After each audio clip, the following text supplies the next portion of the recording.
Bismillahirrahmanirrahim. Assalamu alaikum. Welcome to Newsroom. I'm your host, Omer Khalid Butt. Today is the 31st of May 2023. And these are the stories that we will be discussing in detail during the course of the show. We will begin with our first two segments, in fact, concern the economy of Pakistan. The first is the importance of foreign direct investment as far as Pakistan is concerned in the whole context of the visit from Belarus and how different negotiations have gone forward as far as strengthening Pakistan's economy is concerned. Also, how can we make investment in Pakistan or the environment for investment in Pakistan friendly, so that more and more countries, more and more people from different countries come and invest in Pakistan. What are the facilities that need to be provided? This is going to be our first segment. Our second story, ladies and gentlemen, also concerns the economy and concerns the relationship between Pakistan and the IMF. What is the future course of action? Why is there a certain delay as far as the decision to be taken by the IMF concerning Pakistan is concerned? Will we be hearing good news in the next coming days? Only time will tell. Nevertheless, what needs to be the prerequisites as far as Pakistan is concerned to strengthen its relationship with the IMF? This is going to be our second segment. Then we will be talking about the Ministry of Foreign Affairs in Islamabad that has held recently an event to commemorate the 75 years of UN peacekeeping, and of course this is also to highlight the more than 200,000 Pakistani service women and men who have served in 46 United Nations missions since 1960, including 171 who have lost their lives. Pakistan is among the largest troop contributing countries to the United Nations peacekeeping force, with nearly 4,334 military and police personnel currently working in different countries across the world under the UN auspices. This is going to be our third story. Our fourth story, ladies and gentlemen, concerns the United Nations Weather Agency that has announced that it was making the cryosphere a new top priority, saying that the melting of sea ice, glaciers and the permafrost poses a global threat. We've also seen that in Pakistan as well, how melting of the ice poses a grave problem as far as climate change and affects Pakistan as a country is concerned. Now, we will be discussing that as part of our fourth story. And our final story, ladies and gentlemen, concerns the AI. Now, global leaders should be working to reduce the risk of extinction from our artificial intelligence technology, as a group of industry chefs and experts have warned that policymakers need to equate its threat on par with risks posed by pandemics and nuclear war. We think AI is a lot of fun. We see ChatGPT, but there is much more to it, much more that could be extremely dangerous for the future of the world. Let's begin with our first segment, and that concerns Pakistan's economy, whether it be foreign direct investment, whether it be Pakistan's economy as a whole. What needs to be done to make investment in Pakistan more friendly, the environment for investment in Pakistan more friendly? More in the following report.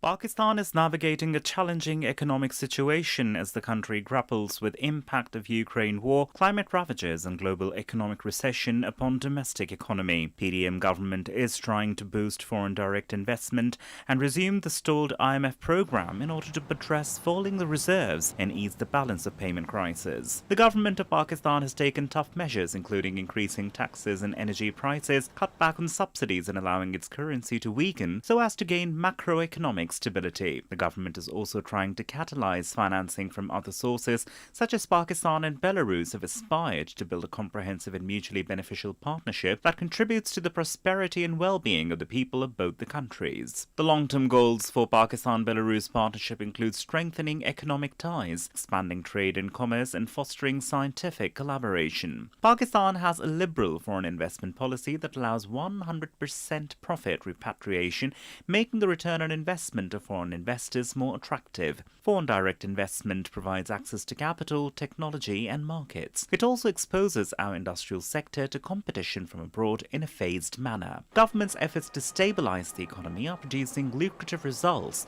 as foreign direct investment to the country saw an uptick in March 2023, a rise of almost 62% month-on-month. Also, the FDI was the second highest in March 2023 during the ongoing fiscal year. Dr. Usman W. Chohan, leading economist, joins us online. Usman, thank you very much to have joined us. As I always say, it's always a pleasure to discuss economy with you because there are so many different facets that you bring out to the forefront. Let's talk about the foreign direct investment and Pakistan. We have had a Belarusian delegation that was here. A lot of important decisions were made regarding investing in Pakistan, regarding strengthening Pakistan's economy. With the economic crunch that Pakistan is going through, how can we make foreign direct investment in Pakistan more lucrative for other countries, for other investors? It's a fantastic question, but there's so many aspects to it. The most important aspect right now, I believe, is that we need to have one good deal.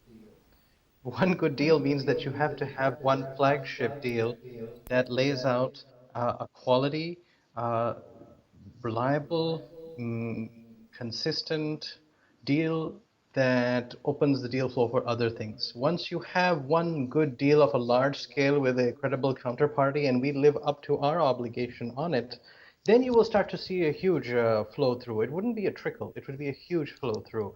But right now, the global investor community is waiting for one such large good deal to happen to see that, okay, Pakistan is now back in action. There's so much promise in our country to do things, and we are just waiting for one good deal to happen, and we need all stakeholders on board, private and public, for that one good deal to happen. All right, when you talk of different collaborators that need to strengthen Pakistan's economy and foreign direct investment in Pakistan, let's go towards certain statistics, and that from the State Bank of Pakistan. For a second month in a row, the FDI has jumped month on month by 62% to 163.4 million US dollars in March, against a net outflow of $30.4 million in the same month last year. In your point of view, what are the factors that contribute to an increase in outflow of the FDI? So I believe that our state bank has taken a very strong position on maintaining a current account surplus. The way that it has said is that there is a floor under which you cannot go, and that is critical in a time when there is a global monetary contraction. There is a lot of tension in the global economy. People are talking about the United States defaulting. For crying out loud, I mean, the world is all topsy-turvy. So in that position, the monetary authority says we cannot go below this number. And that actually means that whereas the potential may be higher to do things, you have to keep this constraint in mind, since risk and reward go hand in hand, and they have a zero risk tolerance right now. That is essentially what is holding us back, and that's been holding us back since 2022, because you must remember, you and I, we are all at the mercy of large global currents, transformations, and nobody really knows what the future will be like. And when I mean future, I don't mean 6 years, I mean 6 months or 6 weeks even. We just don't know. All right. Now, Usman, also the fact remains that Pakistan has gone through a lot of conditionalities, let's put it that way, in the last year or so that have further dampened its economic outlook. If you go towards the current account deficit, during the last decade, the country has incurred a current account deficit of 83 billion US dollars. Do you feel the road ahead, the road forward in order to improve the trade balance will be an arduous one? What needs to be done by our country? What needs to be done by those who are in power in Pakistan in order to make this a smooth way forward? Your question is very powerful and very loaded for two reasons. It says, what should the powerful people in Pakistan do? And the second is a deficit really required? Do we need to have some pinch before we have something good? The answer to both is that yes. The answer is that the way our economy is structured right now, even to produce something of value, to export, we have to import. To sell something, we have to buy something. We don't have an indigenous system of production, which is to say that all the factors of production cannot exist here. We understand that to some extent, like energy cannot be, but there can be a lot that can be indigenized, and it is not. That means that you have to get something to give something, and when what we need to get becomes expensive, then what we need to give is not rising as much. That is our fundamental problem. So what I'm arguing to you is that our value chains need to be more indigenized, and the value creation, the higher end of value creation in just about any industry, has to come from indigenous maximization or capture of the value of things we produce. A lot of that value is then taken by somebody else outside, so we lose out. That is a fundamental problem with our position in the global value chain. So that I think is good. It's not that we don't do much, it's just that what we do, we don't get the maximum value out of it. And the second part is that I like the word, Usman, indigenous maximization. I like the term indigenous maximization. Now, which sectors do you feel need this maximization in Pakistan? Well, the ones that are most important to us. That includes agriculture. That includes the primary resources. That includes, for example, our mining. We have so much potential in mining. We're not maximizing it. Even things like forestry. These are in the primary. Then in the secondary, there's a lot, for example, in the manufacturing sector, which can include consumer staples to durables to the auto sector. I mean, you can really name all of them, and all of them have become too entangled in global value chains without getting enough value for them out of it. We don't get enough out of it, but we're entangled in that web. A big part of that is also our relationship to the dollar. And you know, we're struggling with the whole dollar scene. In fact, the United States is struggling with the dollar scene. So that is tricky for us. Another thing that you raised, which is very important, is that all of our key stakeholders, decision makers, have to prioritize the economy. There's a lot else going on which is distracting us from what really, really matters for the benefit of a young country with so much potential. That's what I would argue to you. I totally agree with you. This is a young country, but with a lot of potential. Debt to GDP ratio, it has aggravated from 30.9% to 39.7% between 2012, June 2012 to June of the current year. You know, it has been increasing disproportionately by 88 basis points every year. Is foreign direct investment the only solution? You know, investment is the best solution. And the fact that you are framing this discussion today in terms of investment is more important because we have seen too much dependency on loans, when in fact counterparties who are extending credit, for example, bilateral friendly countries, they actually want to do investment here. They don't want to do credit. They don't want to extend loans and then worry about repayment. They want opportunities, and that's where I argue to you again that we need that one good deal. Even if our big counterparties, which are big game hunters, for example, in the Gulf, they want big, nice, juicy deals in the sense that high returns in a good environment that creates value for the Gulf and for Pakistan, whichever country it may be, could be Qatar, could be Saudi Arabia, whomever it is, they want something worth investing in, and we have that. We actually need to create the system to absorb that size of deal, because it's not in the tens of millions or 100 millions, we're talking about tens of billions. Can we even absorb that? In principle, yes, but on the ground, we in fact cannot. So we have to create the absorption capacity for that amount of money coming in and to deploy it and create returns of that size. It's a very big game now that our counterparties want. Usman, let's talk about the mega projects that we've seen in the last decade or so.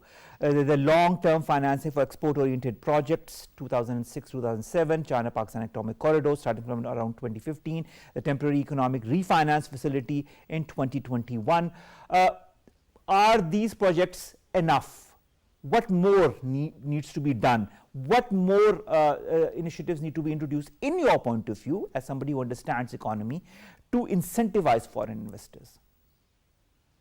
You've listed some of the most important ones already. So if you look at each of them, there is always a phase two or a follow-up where rigorous, diligent homework needs to be done. That homework is our responsibility, and it has not been done to a sufficient amount. If you take CPEC, phase two involves much more private sector involvement on the Pakistan side. That is where the responsibility lies, that the private sector here have that absorptive capacity, not just in resources, but also in acumen, to be able to drive the special economic zones that are integrated into the infrastructure, which was phase one. With turf, it's a different story because that was a very prudent decision to stimulate capex investment in things like textile at a time when COVID was crushing the global economy. And you know, Pakistan did a stellar job during COVID. So a lot of the sectors that received stimulus, particularly construction and textile, they invested in advanced capacity for the future. But the global economy then was so bad that capacity hasn't been utilized. Again, it's a question of where we should have absorptive capacity, we don't, and where we have invested, we cannot use it. And so each project has either too much or too little, and we have to strike the optimum balance is the short answer to what you're saying. When you talk utmost balance, you know, how can we not, how we cannot disregard the small and medium sized enterprises, the SMEs as we call them. What policy incentives, in your point of view, need to be introduced now in this day and age in 2023 to encourage investment in the SMEs in Pakistan? There are questions of stability in each of the factors of production that are required. The stability, for example, in the energy grid. Having stable, cheap energy is an advantage that our competitors use against us in the global markets. We need to have stable and consistent energy. The same applies to a stable business environment, which means that they should be able to plan ahead with investments, that they would have a market that buys at a certain thing, and that also involves how much they borrow at. Our interest rates are very, very high. It's not conducive to do business at this level. You should just sit on your money at this point. So creating the stable, conducive environment is very, very necessary. Do you feel that export-oriented sectors and IT sectors are those in which Pakistan needs to really apply all its efforts in order to bring in as much of FDI as possible? Do you feel these need to be prioritized, or do you feel others need to be prioritized on the same level? You're asking a very powerful question, because your judgment is as good as mine in what should be prioritized. Because the truth is that any sector of the Pakistan economy is important, since we're a large country. It is not that we're a small island with one or two industries, an offshore banking sort of thing. We are the world's fifth biggest country. And that means that we should have the world's fifth biggest economy at least. And that means that you will have all sectors, and I wouldn't prioritize IT or any others, but I wouldn't deprioritize IT either, which is to say that even the primary things start to matter, and it depends on the global economic environment. For example, food has become very, very dicey, and pricey in the last 2 years. You may think food is not an attractive sector, but believe me, right now the world is putting a premium on food, which is far less attractive in terms of the marketing. But you know, Usman, there are reports that say that despite the increase in prices in food items in Pakistan, Pakistan still remains one of the cheapest countries as far as living conditions are concerned across the world. So this whole phenomenon is more of a global phenomenon, just a regional or a countrywide phenomenon. Do you agree? Precisely. But the reason that it is so cheap also means that the people are not willing to pay the right price for it. Which is to say that things in Pakistan should be more valuable. For example, it should cost a little bit more to rent in Pakistan or to invest in our stock market or things. For example, our equity market has traded at a discount relative to the value and the dividends that are given, which means that it's almost prejudice against it. And I don't want the prejudice against something that is so high potential to create a discount where it isn't. It actually should be more pricey to live and do things in Pakistan, because people are discounting it too much given how wonderful it can be. Usman, I'd like to refer to two reports. The first is of 27th of March 2023, the World Bank report on falling long-term growth prospects, trends, expectations and policies, that says that nearly all the economic factors that have powered global progress and prosperity over the last 3 decades are fading. At the same time, we've had a new report that has come from our ministry as well, that says that that our economy faces serious fiscal risks. Globally, I understand there's a huge economic crunch that is grappling the world, including countries, as you yourself have said, the United States of America. But coming to Pakistan, as we always, think more nationally instead of globally or regionally, what can Pakistan do in order to avoid these fiscal risks that even our ministry has now talked about in a report? It is a fantastic question. The reports that you're citing are the most important ones. And it is a question now of bolstering our fiscal strength through everybody getting together. Because what is reflected in fiscal risk is what you collect in as the state versus what you disburse out. We need to disburse out much more for the welfare of the people by taking in much more. And everybody needs to come on board. If I tell you stories of how our revenue collection falls short of what it needs to, you wouldn't be surprised. In fact, you may know more about it than anybody. The fact is that we know what is wrong with revenue collection in terms of the fiscal sustainability. And what are you aiming for here? You're aiming here for strong reserves for a rainy day. And the problem is it's very rainy right now, and that means that because we haven't had the reserve strength, the reserve cushion, we face the mercy of the global economy much more severely. And it didn't need to be this way if we had more of a cushion, because there are countries that are really, really badly managed out there, but because they had some cushion, they don't look as bad today. Whereas a country that has much, much more potential like ours happens to look more precarious just because it didn't have the cushion. So building that cushion requires everybody to come together and have a strong fiscal basis of constructing society. Usman, our Prime Minister Shehbaz Sharif chaired a meeting in Lahore yesterday concerning budget proposals, in which he talked about cutting the cost of production by providing cheap energy to the industry, and also asking banks to provide loans to small industries on easy terms. He talks about the industrial sector that needs to be strengthened. How do you see his statements as far as Pakistan's industrial sector is concerned? Do you feel our industrial sector needs more incentives? Oh, it's a fantastic question. Our Prime Minister understands industry, particularly the Punjab-related industrial base, very, very well. He has been a tenured counterparty to them, helping them to develop in Punjab, and he understands the dynamics, so he understands the limitations, and therefore the recommendations that he is making are very accurate. But if our government is doing targeted things to solve problems, it should also make us think, why aren't there natural incentives for the community to do this anyways? It would be in their benefit to achieve profits and to have large economic growth, and yet something isn't getting in the way. So that something in getting in the way is actually what the government should be working on, instead of targeted one-time things, because one-time things is how our economy has been run for a generation, 2 generations.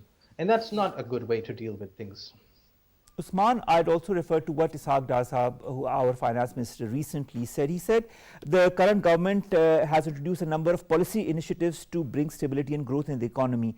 And this is what I want to ask your opinion on, improving ease of doing business. How important is improving ease of doing business in order to bring FDI, more FDI into Pakistan? It is just about as important as the other factors we have mentioned, which is stable energy and political stability.